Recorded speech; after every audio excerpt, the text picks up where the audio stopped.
vrtić. Danas ću vam pokazati šta sve radimo u našem vrtiću.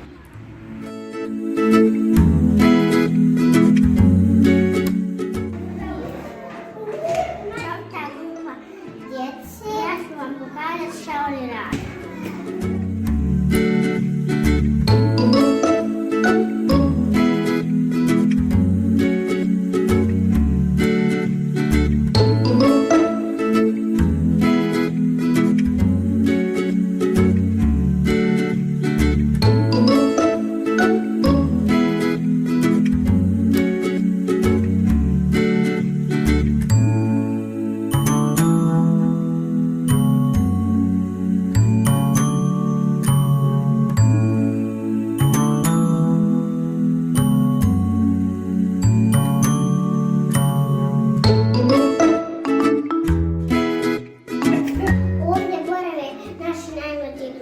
Sada ću vam pokazati šta radi.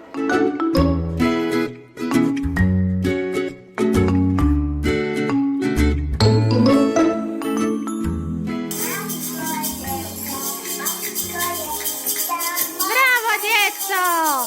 Davde, kako sviraš?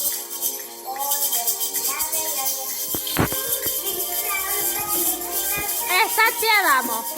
Zima, zima, sad šta je? Ako je zima nije